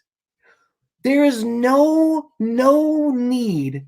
There is no need for somebody to have 8 bedrooms that's got 4 adults living in the house. The reason people build these big ass houses is it's to signal their wealth and success, right? That's the only justification for these giant buildings that people are living in. And look at what we value. We value money and appearance, not meaning and purpose. This is why teachers don't make as much as basketball stars, right? Entertainers. We flood dollars. What we value is where we put our money, right? So if you look particularly with men, male suicide, a lot of that suicide revolves around not feeling like I'm contributing, not feeling like my contributions provide more value to my family and my loved ones than my death would. With young women, how do I fit into this world when the expectations on women and the visual expectations and all of these things? So all of these cultural elements drive it. Here's something that most people don't know. I love this. Everybody's been freaking out about social media increasing the suicide rate. I think this is complete garbage, by the way, but I'm not going to go into it. But here's the bigger fact. Youth suicide in America has been up almost unabated since 1955, 56. 1955, 56. Why? What's changed about our culture? And there's a lot of things that have changed in our culture that are contributing to this increase in youth suicide, right? It's not like all of a sudden our youth are more mentally ill than they were in the 50s and 60s. The culture has changed tremendously, right? That's what's driving these suicide rate changes in youth, is how different the culture is. And there's a lot of different factors into that. I don't think social media is one of them, but there are other things connected to it. But as we think about this, pre-50s, you didn't really know how people lived outside your community, right? You were dependent on newspaper, radio, right? Starting in the 50s, with TV and color movies and much more media representation of life and an idealized version of life, right? Not life like most of us are living every day, but My 3 Sons, Leave It to Beaver, these incredibly idealized views of the world that don't match our day-to-day existence, right? So you've got this mismatch between these cultural values that we're shoving down people's throats and how amazing your life's supposed to be, and then you've got the real world that you're living in. That disconnect keeps getting bigger and bigger every year, right? It gets bigger all the time. So there's all those cultural influences. And this is a role that the media plays. Oh, this is one of my favorite things. Did you both know anorexia nervosa didn't exist until the late 1800s, early 1900s? There's no historical evidence of anorexia nervosa. It's a modern condition. Guess when it started? When we got cameras. Cameras and readily available access to mirrors. Mirrors used to be incredibly expensive. Only really rich people had mirrors. The Industrial Revolution in the 1800s and the advent of the camera and film, we started saturating people with images of themselves that they didn't used to live with. That's when anorexia nervosa started. Those are cultural factors. They have biological bearings and there's biological footprints in there. But culture drives the bulk of the things that we're talking about. Culture and environment. And media. So we want to make sure we get to this, Marion. How does the media screw up? I'll tell you how the media screws up. They focus on suicide deaths, and they don't focus on the stories of people like me and Eric and other survivors. The story really should be constantly about people who've struggled with suicide and gotten through it, not the stories of the people who died. Here's why. There's good evidence that there is an exposure and diffusion effect. If everything you know about suicide is that people who had suicide thoughts killed themselves because that's the only thing you're exposed to, and you don't know that there's literally 10 people or 12 people in your social network that have had suicide thoughts and lived because nobody's talking about it, all you know is the media presentation of suicide, that increases the likelihood that you'll kill yourself because there's a meme there, right? The meme is that people who have suicide thoughts kill themselves, not that they struggle and they find a way to live. And the media pushes that message. The amount of coverage deaths get compared to stories about people who've struggled with suicide thoughts, that's not news, is it? Right? News is when somebody dies. And to Eric's point, we don't talk about suicide thoughts. We don't normalize them. So people only know about the deaths. They only know about the deaths. So that media component is a huge problem. I think, to your point of the focus on the deaths, right? I'll take it a step further with that. Is they focus on the deaths and then they try and put a simplistic explanation for what caused the suicide death, right? And so, a lot of my background is in the sports world, so that's where I'll take examples from. But we had a wide receiver who played for the San Diego Chargers and then the Tampa Bay Buccaneers. His name was Vincent Jackson. They find him hunched over on his couch, 37 years old, incredible shape, good-looking guy, married, has his own foundation. How does that happen? Well, immediately two things come out from the media. One is they interview the police department, the local police department, and they release he's been arrested for DUIs. So now all of a sudden we have, suicide because he's an alcoholic. That's explanation number one. Then the family, comes out and announces, well, Vincent would have wanted us to donate his brain to the TBI Institute in Boston. Annemarie, by you putting the narrative out there. Oh, again, Vincent wouldn't be that guy who would die by suicide. It was because combat sport, because his brain was hit. And the problem is, look, I don't know. I'm not a historian when it comes to Vincent Jackson. The things that I do know is his father was in the military. He moved around market to market into different places. Mm-hmm. Bart, I think where our, the way that you're viewing it and the way that I'm viewing it really have a great cross section is lifestyle and culture have this interesting intersection, right? Where what he was living through and what he was exposed to as a young child, I consider those to be difficult, stressful, traumatic events. My understanding of it is that the neurobiological piece of it, but even if it's not neurobiological related, if you don't subscribe to that way of thinking, there are factors involved in the culture of how he was brought up that are contributing factors to where someone ends up where we have a death by suicide or a murder. Mm-hmm. And the problem is the media wants a quick answer. And the people who are following crave that quick answer, so the media gives it to them. So they say DUI, alcoholic, or TBI, right? And he had CTE, which, by the way, back to post-mortem death studies, you can't diagnose CTE until posthumously. So I think what our media does is they print what people want to read because they're able to get the quick hit out of the salacious story.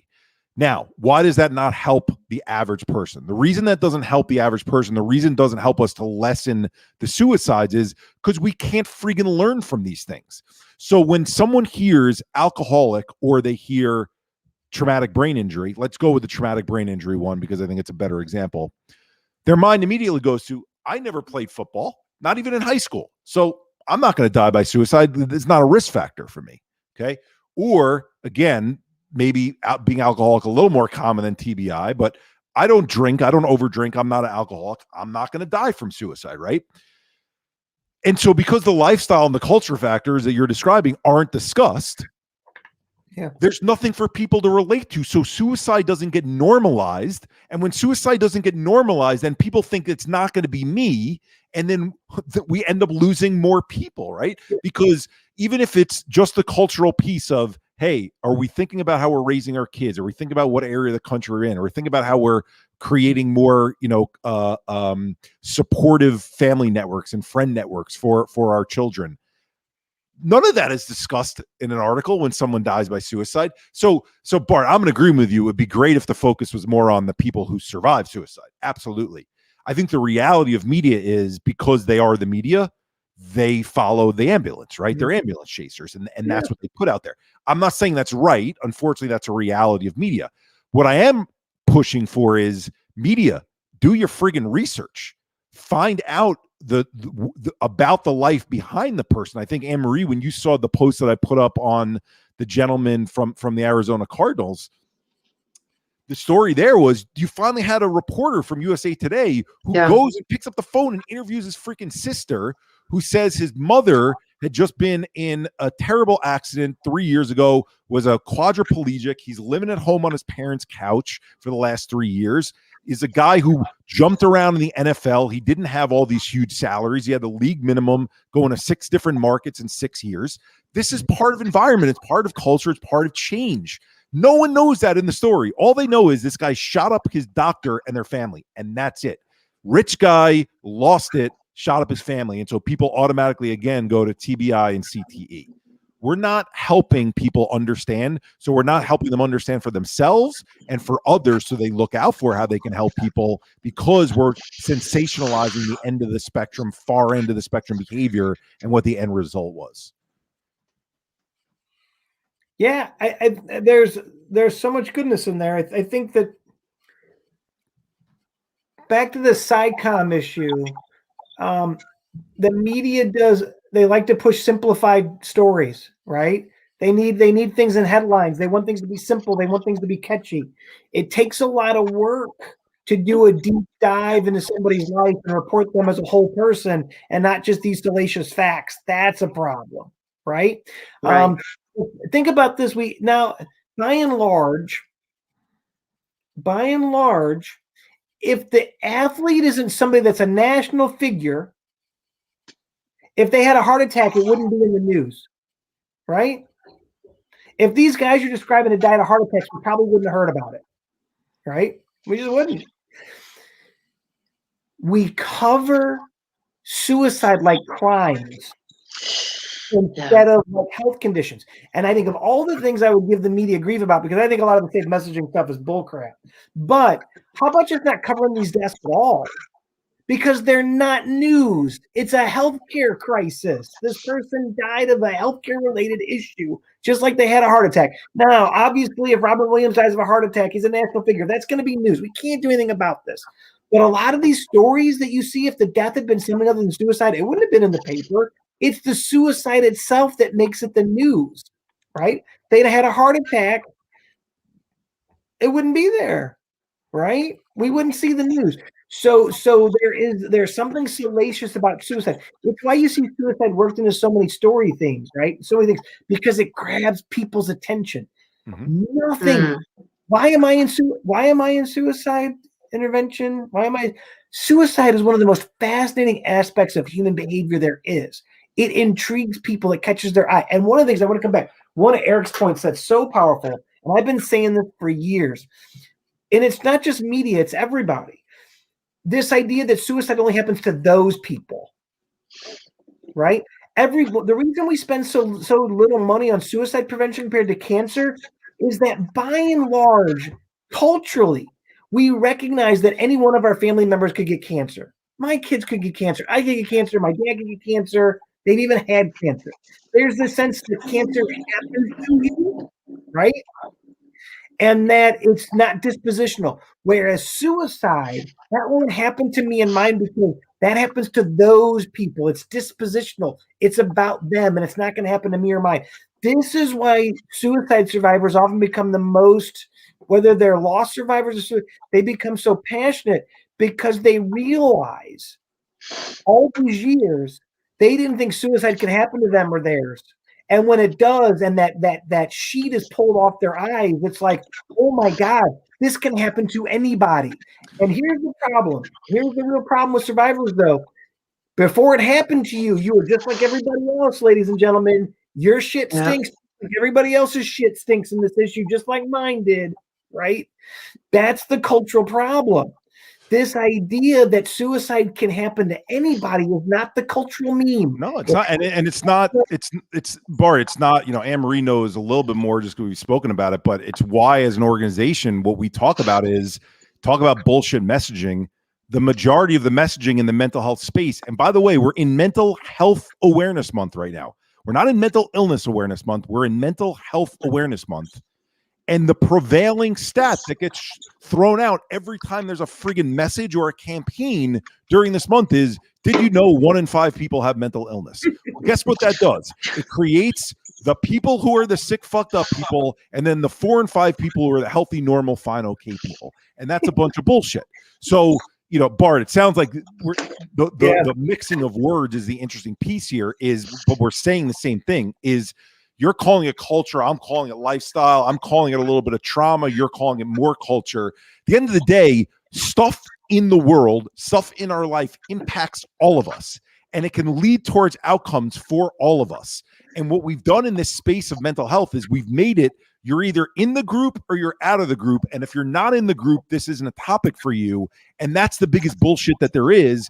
And it keeps this feedback loop going where we're losing more and more people and we're having worse and worse outcomes. I'm not saying it's the only reason. I'm saying it's a big reason, because a lot of people are like, I don't need to worry about what my environment is, what my background was, working on anything. I don't need to do any work because I'm not in that fucked up 1 in 5 group. Yeah. It's really interesting. It's the first time I really thought about the 1 in 5 stat being something that's problematic, because a lot of people are saying, well, I'm in the 80%, right? I'm not one of you fuckers. That's interesting. I think that most people think that that's normalizing. So I do think we've got to be really normalizing experiences. Yes. Most people have experienced depression, sadness, intense anxiety. They've had a moment where their mood impacted their functioning. I think the fact that we even label these as mental illnesses is problematic at that level, right? Yes. So trauma and privilege and stigma, they're all these things that now are the buzzwords that explain all the things. No, they don't. They're important in their own sense. Trauma does play a role. We know that trauma in early childhood experiences increases your production of cortisol. It increases your cortisol production for the rest of your friggin' life. There's no doubt that influx of cortisol creates problems, blah, blah, blah. So there's always all kinds of components to this. Some are physiological, some are cultural. But I do think that what we don't do is embrace the human condition, right? Part of being human is that there's days when you feel like you don't want to be alive anymore. Part of the human condition is feeling like people don't love you, feeling rejected, feeling low, feeling small. We, in this culture, are so positive emotion junkies. And I'm against all this toxic masculinity. What a load of crap. Miss me with that garbage. But I'll tell you what I am a big fan of talking about. Toxic optimism, toxic happiness. Yeah. This idea that we're all going to be happy and thrilled and anxiety free, and that you can control all this. Just think positively and it'll all work out for you. That's so much garbage. And don't get me started on some of this other stuff. What's really interesting, and it's this whole, I think it was, have you read Man's Search for Meaning? Because I think you would dig that. Yeah, love it. Yep. One of the things that Frankl talks about is that it's only suffering until you find the meaning of it, and once you find the meaning, it's no longer suffering. And this is why I turned my Facebook page in years ago to just being memes about distress and mental illness and feeling like crap, because we're pushing this idealized view of the world that's so far from reality, right? And what I want to do, and what we should be doing culturally, is normalizing that life sucks sometimes.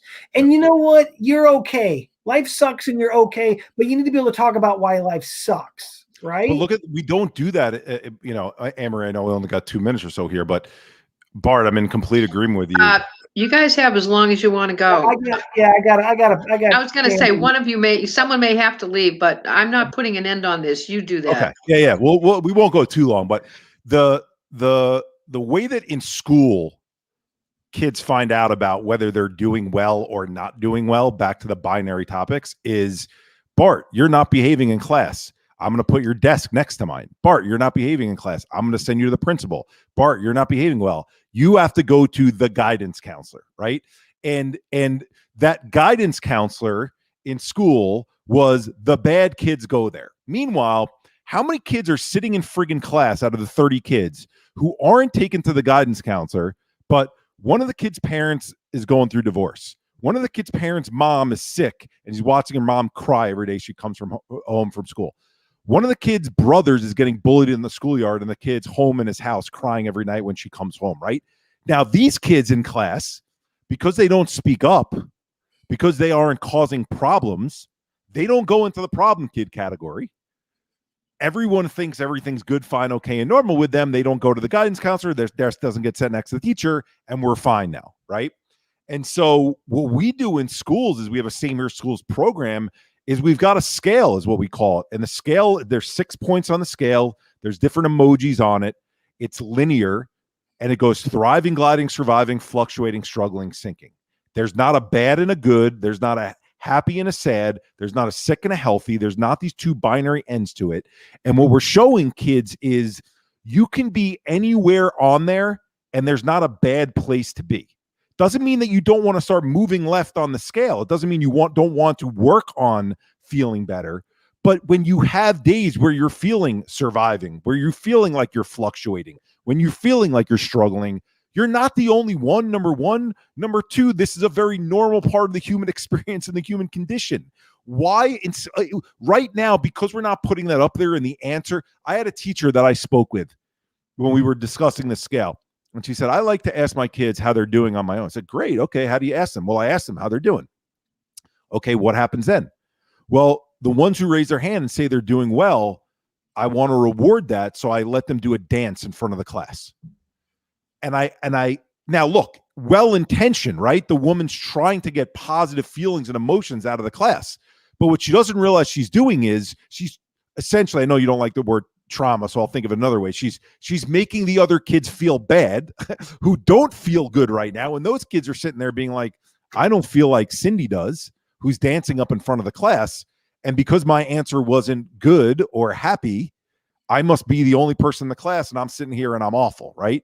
And so creating a culture where feeling anywhere on a continuum of feelings is a normal part of not just even a day, I would even say an hour, where our feelings and our emotions fluctuate is what we need to continue to communicate to these kids. If not, it continues to be I wait until I'm in the fucked up category, then I do something about it. And at that point, take it from the guy who pushed it off because I'm working in sports and I love what I do and everything is great, feels great, but this shit was building up from culture or a life experience, didn't do anything about it, and I crumble. So, there's a lot in there. I think that none of that's trauma. I think the thing that makes me crazy, we've so watered down. Trauma means something really incredibly bad happened that's out of the ordinary, and it should be violence, right? You were really, really harmed in a bad way. One of the things, and check out The Calling of the American Mind. One of the things that we're seeing is that we've really created this space where we haven't taught kids how to handle negative comments and negative emotions, right? Because guess what? There's going to be times when your feelings are hurt.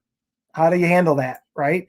Instead, we've tried to make sure that nobody's feelings are hurt. It's a really, from as a cognitive psychologist that was big on cognitive behavioral therapy, we literally are teaching our kids to be anxious, high intensity freaks, because we're basically saying nobody should hurt your feelings. And if somebody does hurt your feelings, they're a bad person and you need to get an adult. It's really, really bad, right? And what's interesting is we don't see the phenomenon in some of the European countries that didn't take this approach because it's really an American special thing going on here with I'm traumatized by the words that you said to me. That's a problem.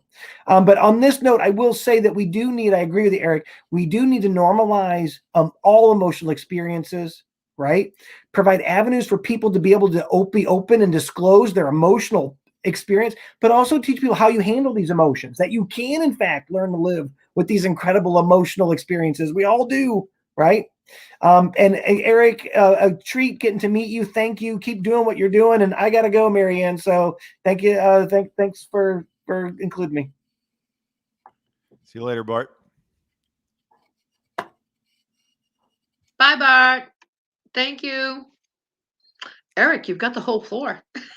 I don't know that there's much. Although I will say this, Marianne, and I mean this in the most loving. Marianne, will you stop that? Marianne, Bart's bad enough. All right. Annemarie. Well, you know what? I think always get Marianne. called that. I'll tell you why that came in my head, because he was talking about 1950s TV shows. All right, go ahead. Tell me you're too young to remember them. I love all of them. I'm a big Honeymooners fan. I'm a big I Love Lucy fan. I'm a big Leave It to Beaver fan. Yeah, come on. I got back to Bart's culture. There's a lot of culture there that, but I appreciate you putting me with Bart, because I can't remember a person that can speak more and just stop me from talking. So I was able Oh to sit my back God. so it was nice. It was nice to have him really take a big lead role in that. You know, I think it's interesting. I usually have conversations with people where there's this agreement, right? Because it's like we're dealing with integrative practitioners who see the world through the eyes of lived experience, you know, and in seeing it through the eyes of lived experience, it's then coupled with, and this is where I think Bart and I were maybe going on different courses, is, you know, I see the world through integrative meets functional medicine. And our bodies, if our computer can if everyone remembers this, computers are better now, but back in the day we put too many things on our computer and the screen would open up to the left, you know, the browser a million times. It was overload to our computer, our system, right? When we have too much plaque in our arteries, it's an overload to our system. We have a heart attack. My belief is stress and trauma. I know Bart doesn't love using the term trauma.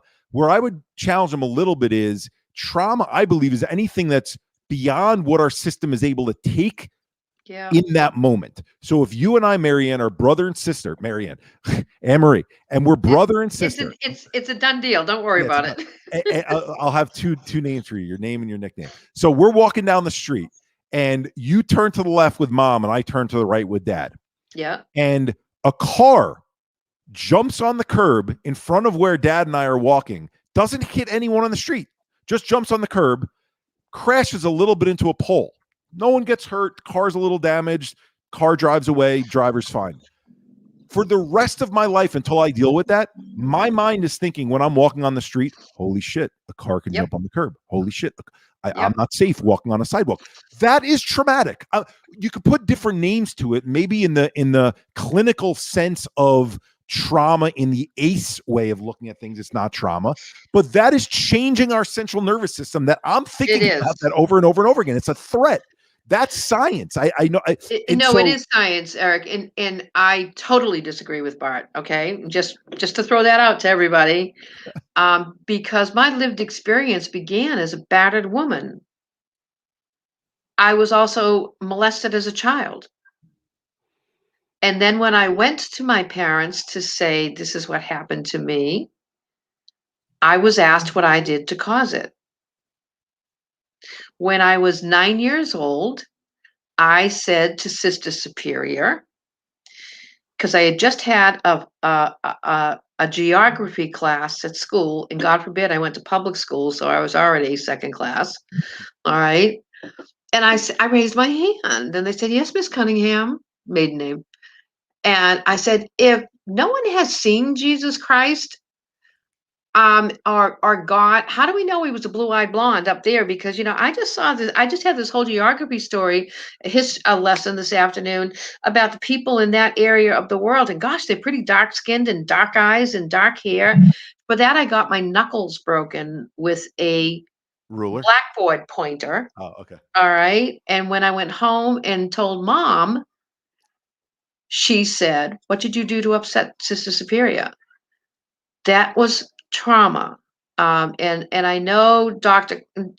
Carter has Dr. Carter, now you've got me doing. Dr. Casey's been helping Yusri, who had a serious suicidal crisis tonight. And thank you, Dr. Casey and Joseph, for helping Yusri get some support and the help he needed. But the reality is, I agree with Dr. Casey. Because of my background, 35 years in public health, I read Dr. Casey's book, Permission Granted, and it is about trauma.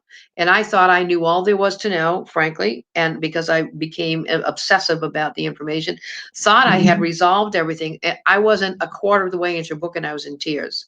So I passionately disagree with Bart. I love him dearly. And that's what I love about Bart, because he has his perspective from his lived experience and study and knowledge, professionally and personally, and he's not afraid to share that, but he never shares it to slap someone else up the side of No, the head. no, it was totally And collaborative. I have to say, I loved the way you all interacted. I really do. No, because you disagreed. I wish more people could. Wouldn't the world be a better place if people could disagree on perspectives and still continue the conversation and smile and go on? And in the conversation, try and find within the disagreements Right. where the Right. agreements are, right? Like I was trying to say, the way that you're describing culture sounds to me like lived experience. I don't know how you Yes. can take one without the other, right? And you're bringing up books, right? My friend gave me, the Peter Levine book, Waking the Tiger, right? Mhm. Are you familiar with that or no? Yes, Margaret, definitely not a one size fits all, right? And Margaret, to that point, what I was trying to, I'll go back to the Peter Levine thing. Margaret, to that point, what I was trying to hopefully share with Bart and come meet in the middle somewhere is, I think suicide for some of us is an overwhelming of the system and a system breakdown. But I also have to be open, because I'm not everyone's brain, to the fact that for some people, suicide is a choice, right?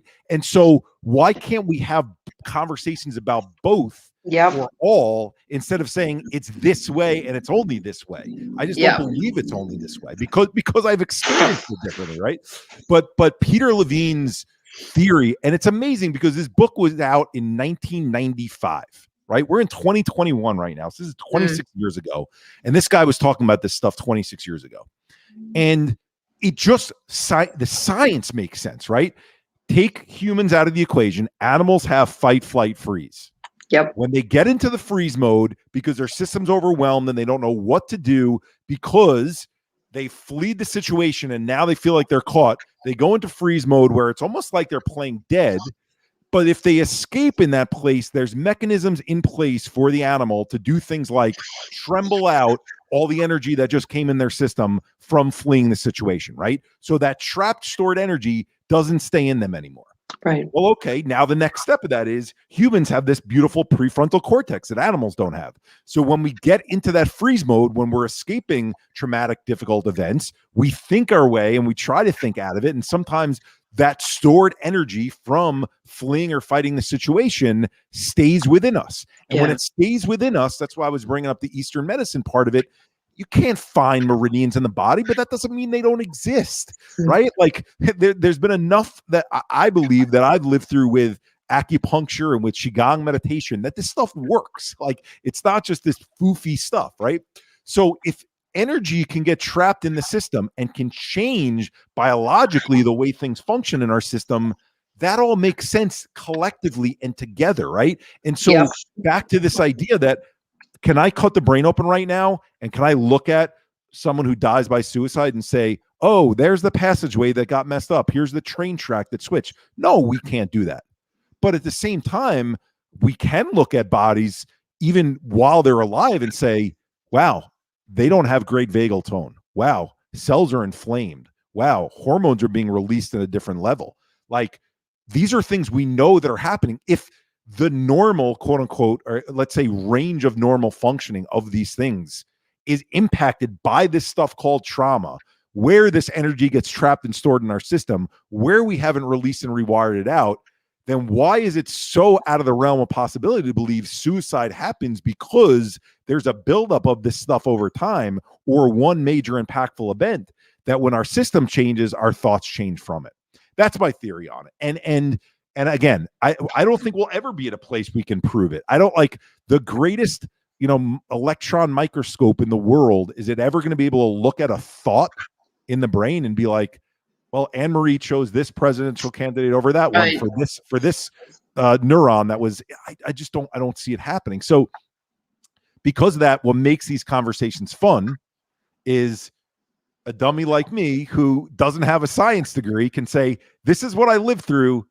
This is my background in terms of what I know about logic. And let me combine the two and tell you why I think it doesn't happen that way. And then we could try and meet in the middle somewhere. Yeah. Because there isn't a black and white. Sorry, and I wanted to just interject for those who aren't aware, and her webinar has been recorded and we will be putting it out shortly. But Stephanie Willard, who is one of the rare murder-suicide survivors who is speaking up publicly. There are a handful. She is an acupuncturist. She speaks strongly about how even that practice for her, serving her clients, saved her life. And she has taken a really deep dive into all Eastern medicine. Now, she was doing that before the tragedy of murder-suicide happened. And she held on to that because there was nowhere for her to go for help. And she strongly believes in the process. In the midst of her 2-hour webinar last week, before she went from her story to the next step, which includes, by the way, Eric, why the silence? Why the silence about murder suicide? Why isn't there more attention not given to the murder suicide, but let's get the researchers and everybody else up and out and do something about that? Is she took 15 minutes to show you a few acupuncture points to relieve your anxiety. And I do tapping yeah, all the time. So right. Yeah. And when we had her for an all-day special forum in November of 2017, she brought all of her oils with her too. And the whole room sat around, learning how to do that. And again, I felt so engaged with this subject matter. That goes way back to why we're sitting here tonight having this conversation. I do want to do a shout out thank you to Dr. Casey and to Joseph, who teamed up to do the very best they can for Yosiri, who's only 18, and in another country, so not here in the US. So we're putting up our US numbers, and that's of absolutely no value, really. but Annemarie also applauding him for reaching out and asking for help. Absolutely. Absolutely. And they were trying to get that point across. And he wasn't saying, no, just you speaking up is like for another day. That's so that you were heard, and that's one of my big things is knowing that impacted family has been so marginalized within the suicide prevention field that we have spent 7 years kicking down doors to make sure our voices are heard. That's why I think I like your program so much. It's like, yeah, you're not going to listen? Here, try this. We'll just move the door a little bit over there and you will hear us. So listen, Eric, some last thoughts. No, seriously, what do you hope we take away from this tonight? Well, I think let's talk about the things Bart and I absolutely agree on, right? Which is the conversation about the normalization of talking about what goes on in our head, right? If you want to take suicidal thoughts out of it for a second, let's talk about existential thoughts. Is there a human being that is 15 years of age or older who hasn't been spinning around on this dirt speckle that we are in the middle of a universe and thought, what am I doing here? Why am I here? But we haven't normalized being able to openly talk about that because you're weird if you talk about that stuff, right? So there's an example outside of suicide of a thought that we all have, yet we haven't normalized. So if that's the case and we are losing people to suicide, something that, to Bart's point, if that feeling when we're on a building is not considered a suicidal thought, I don't care what the hell we call it. I will say it is representative of the feelings that we have when the system gets overwhelmed and we can't control ourselves. So if that's the system the feeling when we're overwhelmed, why is there any shame in talking about that? To Margaret's point, even if there's multiple ways that we die by suicide, and even if there's some people who make a choice, let's say 30% of people, it's the minority of the number, 30% of people, it's system overload, like I just described. Why would there be any shame in system overload happening to our body? If anything, that happens to the people who work their ass off, who don't ever take time for themselves, who are always there for other people. There's shame in your system getting overloaded? No, I have no shame in telling that story, that thought came into my mind. It doesn't even enter my mind. So if 30% could be representative, well, we don't know whether you fall into the 30% or the 70% category. Now, I'm not trying to shame the 70%, but I think most people's perception is, oh, the 70% would be the one where they're shamed, where I'm sad about something and I don't want to be here. And to Bart's point, I want to take out revenge on someone or something like that. Whatever the reason is why you're having these feelings, opening up and sharing them, that there is no shame when the possibility is the system can be overloaded. So if that's the case, let's discuss this. Yeah. Let's discuss it openly. Like, I don't want to lose people to cancer. I don't want to lose people to suicide. Bam. Let's discuss, right? And so that's why we have the tools that we have, the Lifesaver that we'll hopefully get a chance to work with your school and continue more, if Margaret's still on the call, something that Kevin's a part of, and the great advocate whose story just got shared on CBS this morning today, Hayden Hurst is a part of. But that's the only way this changes. The only way this changes, the only way these trends get reversed is if talking about these things, doing what you're doing, Annemarie, by having these conversations out front and giving people platforms, if that becomes the norm, and what it will do is it will accomplish what Bart is saying is needed. Yeah. We'll have a changed culture and a changed society, because now back to that thought, when I was sitting there in that room and the thoughts are over in my mind, well, I have no idea if my parents have had suicidal thoughts before. We'd never talked about that before. So when I go and I ask them for help, another part of my anxiety being raised is, holy shit, what are my parents going to think about me? Yeah. Are they going to think that I've lost it, that I'm now psychotic, that I'm now a goner, that I'm never going to get back from this, that I'm this weird person? Like, all these things. Imagine everyone in the household was like, oh, you're having those symptoms? Okay, let's talk about it. I have them too. I'm just not having them right now. Wow, what a different world, right? Yeah. So I think if there's anything to take away from this, is that's the beginning point of all this, is the acknowledgement we all have them. They happen at different points in our lives and they happen at different intensities. If we can lay that foundational piece, so much gets fixed from there. I'm not saying that's the only fix, but so much gets fixed from there. I agree. I really do. This has been awesome, Eric. We should do this more often. Yeah, I love it. I love it. All My right. dog doesn't love it because he's staring at me being like, when are you taking me to get dinner? Yeah. No, I know the feeling. Ashes went to sleep forever in January, and anybody who's worked with me over the last few years, especially when we went virtual, knows that I will be in the middle of a most important conversation about something, and she'll come in and nibble on the back of my leg and say, I don't care who you're talking to. I want to go out now. Yep. So she would have been a pain in the ass for this whole thing. Eric Kussin, hashtag same here. I can't thank you enough for taking time out of what I know is a very hectic and intense, busy lifestyle too, to spend some time with us tonight. And this is not our last conversation, for damn sure. Absolutely. All right. Be well. By the Take way, I'm going to end on this. The Marianne reference, now bring it all for full circle, is what show?